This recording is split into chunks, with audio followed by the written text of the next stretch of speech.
Hi guys, Rex here with a new video, and today we want to have a look at the official skill set for Mystic Fairy Freya, which is actually the name of the Transcendence version of Freya. We just got this wonderful picture here with a translation, or the official translation I should say, for the skill set of Freya. Once again, it doesn't include any numbers. We had some kind of leak, maybe a leak, maybe something someone thought would be okay, some numbers at least, under the last video posted in the comments there.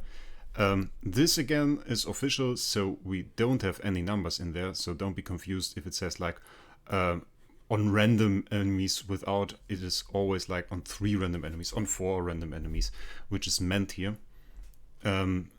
We just won't see any numbers till she's actually in game, because the developers want to be able to change numbers without causing an outrage in the community.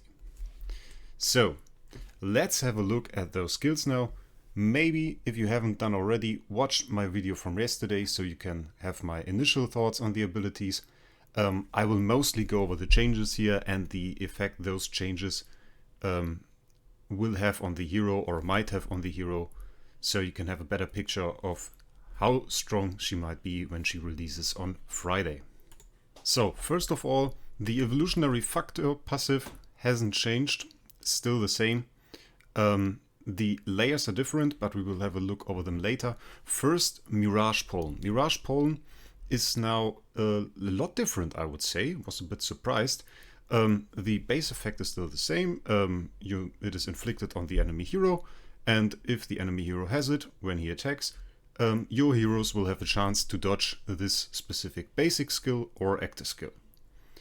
What is new is that Mirage Pawn now deals damage to all enemies when it disappears, and the condition on which it disappears. This has changed quite a lot.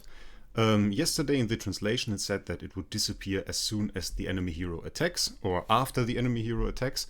Now it is a little bit more like the dove from Sherlock, so when the enemy hero that has Mirage Pawn inflicted on him takes a certain amount of active or basic attacks, this Mirage Pawn will disappear, and he will once again be able to cast active and basic skills without the enemy having the chance to dodge them.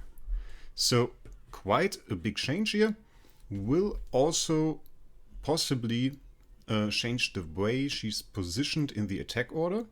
Because if you position her first, this might have the risk of your own heroes stripping the Mirage Pawn effect from the enemies by attacking them, without them attacking first, especially against slower teams like Panda teams or something like that. This might be an issue that we have to look in by testing it, of course, and we don't know yet how many skills they have to take for this skill to be removed. Doesn't say that here, so something to look out for definitely as soon as she releases on Friday. For her active skill, this also changed a bit. It still grants us 1 layer of evolutionary factor and still has a chance to inflict Mirage Pawn. Yesterday I said that I was confused that it says a random amount of enemies. What was actually meant apparently was on random enemies and some number, like on 3 random enemies, something like that.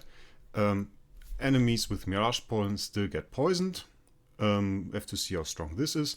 And we have a chance, or guaranteed, doesn't say it yet, to remove attribute buffs from him. Doesn't say how many of those attribute buffs. Might be 1, might be 2, we'll have to see.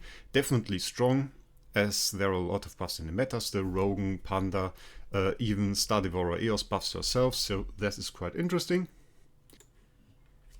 And the most interesting thing for me is the last sentence. Meanwhile, there's a chance to inflict Mirage Pawn on random enemies without Mirage Pawn when an ally releases a basic, attack or active skill to enemies with Mirage Pawn.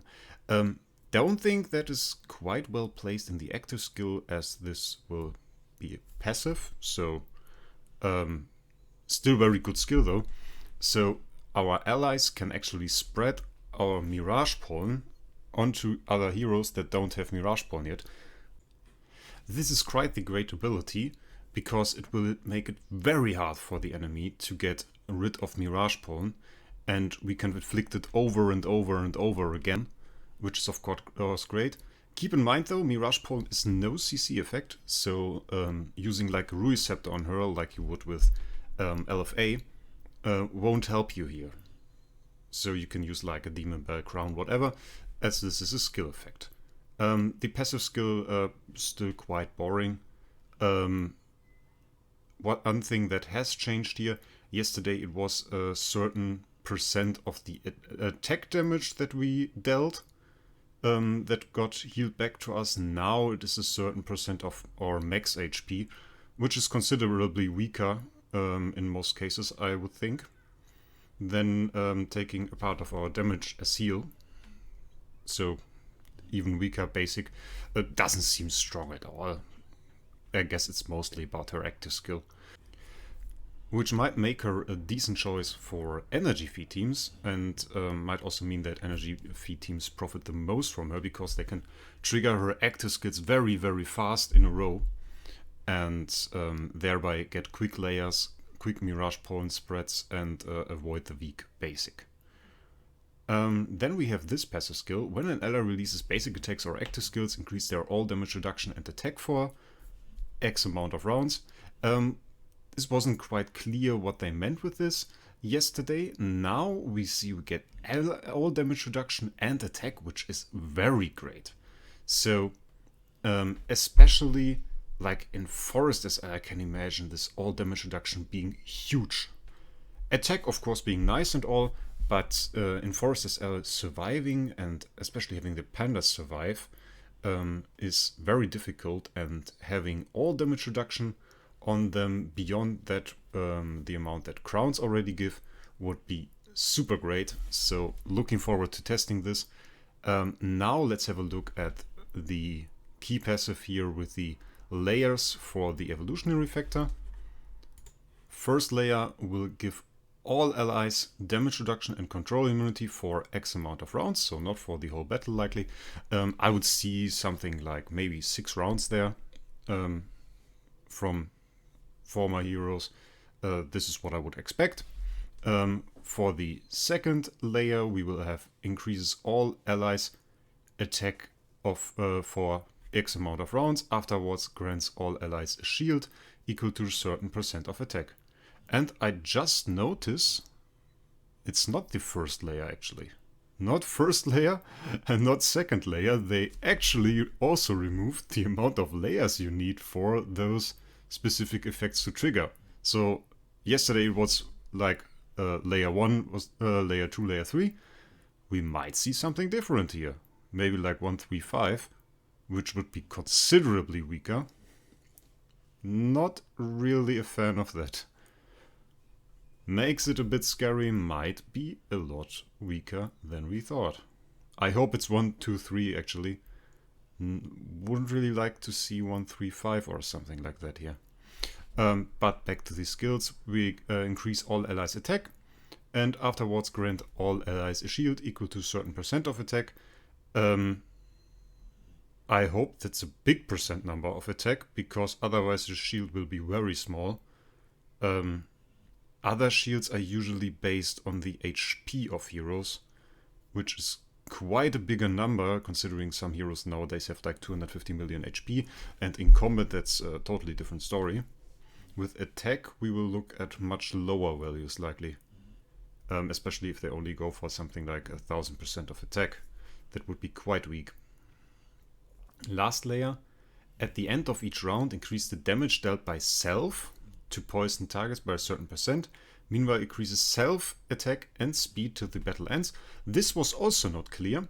Yesterday it looked like she would buff the whole team. Now we know it's basically like a built-in Endless Cane for her, where she buffs only herself by a certain amount that we don't know yet. Still an interesting layer. I somehow like the buff, team buff perspective that we had yesterday a bit more. Only buffing herself isn't necessarily weak, but I like that she had this support type, that she was like the support transcendence hero, and this falls apart a bit with that. But still, we have a bunch of buffs for the whole team in all the other skills. So in that sense, it's still okay. Just not as mighty as we thought. For me, this hero still looks good. Still looks like it will be a big part of the meta. The only thing that really scares me are those layers, that they didn't show us the number of layers that we need to trigger the effects. That might be a big difference when the hero releases. If those numbers are too high, she will be a lot weaker than we thought. With that, guys, I will leave you at that and wish you guys a great week. Till the next one.